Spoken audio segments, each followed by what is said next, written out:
አዲስ ምግብ ጀምረን ነው ሰርፕራይዝ። ቆይ መጣሁ ቆይ። አንተ ምንድነው ይሄ?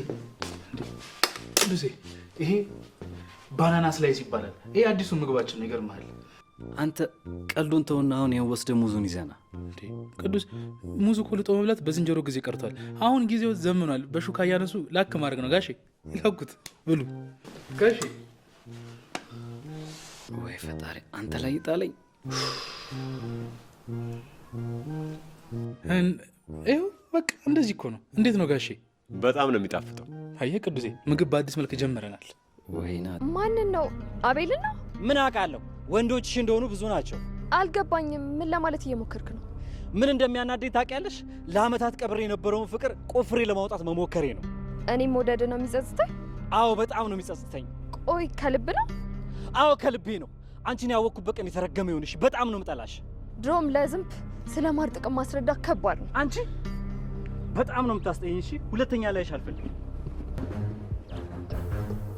እኔም አንተን ስለማምጥ አልኖርም። እሺ ታያለ። ሰላም ጤና ይስጥልኝ ውድ ቤተሰቦቼ እንደምን አላችሁ? በያላችሁበት ሰላማችሁ ይብዛልኝ።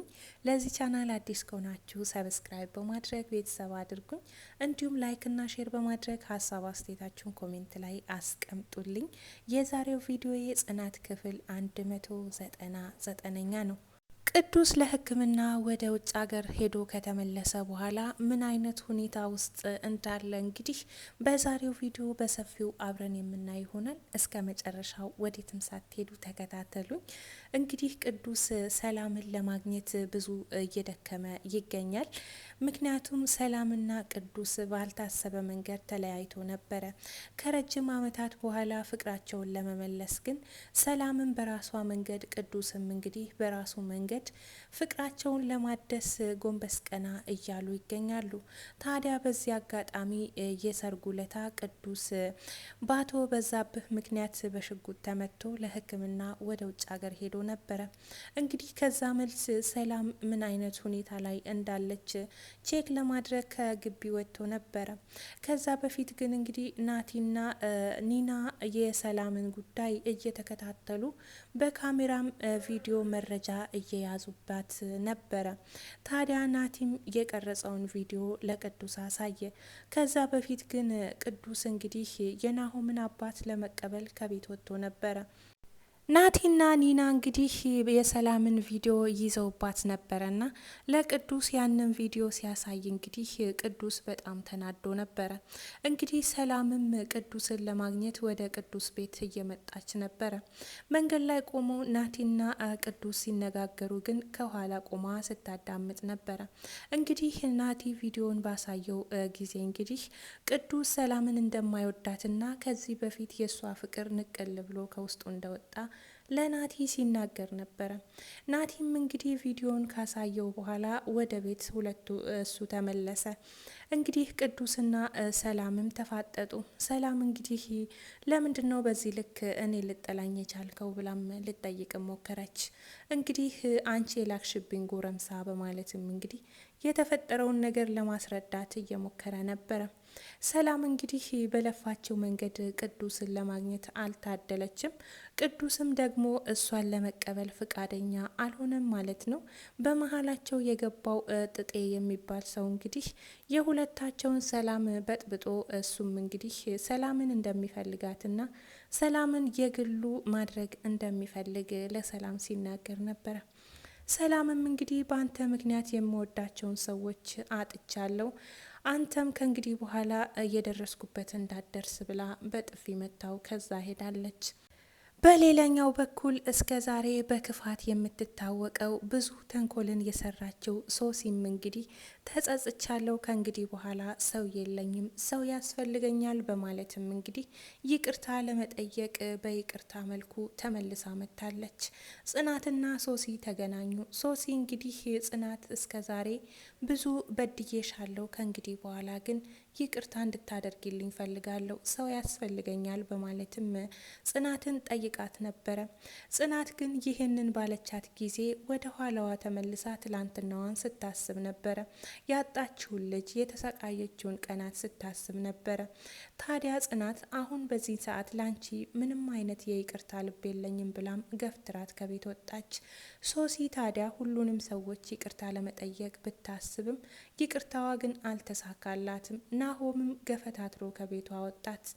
እንግዲህ በድጋሚም ጽናትም እንደማትፈልግና የምንም የይቅርታ ልብ እንደሌላት ነገረቻት። ሰላምም እንግዲህ ነገሮችን ለማስረዳት ብትሞክርም ቅዱስ ግን ሊረዳት ፍቃደኛ አልነበረም። እንግዲህ ሰላም በጣም ተናዳ ስለነበረ ድሮም ለንብ ስለ ማር መናገር ትርፉ ድካም ነው የሚለውን አነጋገር ተናግራ ቅዱስን በጥፊ ሊመታት ስል እንግዲህ ተናዶ ሁለተኛ እንዳላይሽ ብሎ ካጠገቧ ሄዷል። ሰላም እንግዲህ ከቅዱስ ጋር ተናዳ ስትመለስ መንገድ ላይ ከጥጤ ጋር ተገናኝተው ነበረ። እሱንም ሁለተኛ ዓይንህን እንዳላይ ብላው ካጠገቡ ሄዳለች። በዚህን ጊዜ ታዲያ ማን ነው እንደዚህ ያናደደሽ? ያ ሰውዬ ነው በማለትም ቅዱስን ለመጠየቅና ቅዱስን ለማናገር ወደ ግቢው ገብቶ ነበረ። ቅዱስ ምን ልትፈልግ እዚህ መጣ በማለትም ጠየቀው። እሱም እንግዲህ በእጁ ስለት ይዞ ስለነበረ ቅዱስን ለመጉዳት እንደፈለገ ታወቀበት። ታዲያ በዚህ አጋጣሚ ናቲ አብሮት ስለነበረ ከኋላ መጥቶ እሱን መቶት ሁለቱ ወጥተው ሄደዋል። ጆከር እና ሰኒ እጅግ በጣም አስከፊ ሁኔታ ውስጥ ነው ያሉት። እንግዲህ ጆከር እና ሰኒ የሰሩትን ስራ እስካሁንም ለማንም አልተናገሩም። ጆከር እና ሰኒ ስፒድን እንደገደሉ ማንም አላወቀባቸውም። ጆከር ስለዚህ ጉዳይ በጣም እየተጨነቀ እንደሆነና የሰኒ ጉዳይ በጣም እያሳሰበው እንደሆነ ለሰኒ ተናገረ። ሰኒ አንተ ማነህና ነው ለእኔ የምታዝነው ትለዋለች። እሱም እንግዲህ እኔ ማንም ልሆን እችላለሁ፣ ያንቺ ህይወት ግን ያሳስበኛል አላት። እኔ የመጣውን ነገር እቀበላለሁ፣ አንቺ ግን ራስሽን ጠብቂ አላት። እሷም እንግዲህ ማነህና ነው ለእኔ የምታስበው? አንተ እኮ ጓደኛህን የገደልክ ሰው ነው አለችው። እሱም በጣም ተናዶባት ነበረ። እሷም ተናዳ ወደ መኝታ ቤቷ ገባች። ወደ መኝታ ቤቷ ገብታ እንግዲህ የሰኒንና የጆከርን ፎቶ አንድ ላይ ተቀናብሮ ፎቶው እንግዲህ መኝታ ቤቷ አልጋዋ ላይ ተገኘ። ይሄ ፎቶ እንዴት በምን ምክንያት እዚህ ሊመጣ ቻለ እያለችም ጆከርን ስትጠይቀው ነበረ። በድጋሚ በሌላው በኩል እንግዲህ ጆከርን መጠራጠር ጀመረች። አንተ ካልሆንክ ስለዚህ ጉዳይ ከኔና ካንተ ከስፒድ ውጪ ማንም አያውቅም። ታዲያ ይህንን ነገር ማን ሊያደርግ ይችላል እያለችም ጆከርን ስታስጨንቀው ነበረ። ጆከርም እንግዲህ እኔን እየተጠራጠርሽ ባልሆነ በማለትም ጠየቃት። እሷም እንግዲህ አዎ ብላ በዚሁ ምክንያት ተናዶ እንግዲህ ወጥቶ በረንዳ ላይ ነበር ያደረው። ጽናት ለኪራ ደውላ በአስቸኳይ ወደ ቤት እንድትመጣ ፈልጋለሁ አለችው። ኪራም እንግዲህ እየሮጠ መጣ። ጽናትም የተፈጠረውን ነገር ነገረችው። ሶሲ ወደ ቤት እንደመጣችና ይቅርታ እንደጠየቀቻት፣ ስለዚህ አንቺስ ምን አልሻት በማለትም ጠየቀ። ምን እንድል ጠብቀህ ነበረ በማለትም እንግዲህ ጽናት በጣም ተናዳ ስለነበረ በአንተም ብሶ ደግሞ አንተነ ወደ እኔ ላከው በማለትም ኪራን በጣም ስትናገረው ነበረ። ኪራም ተናዶ እንዴት እንደዚህ ይሆናል? ሶሲ በድጋሚ ህይወቴን ለመበጥበጥ ነው የመጣሽው በማለትም እንግዲህ እሱም ሲናደር ነበረ።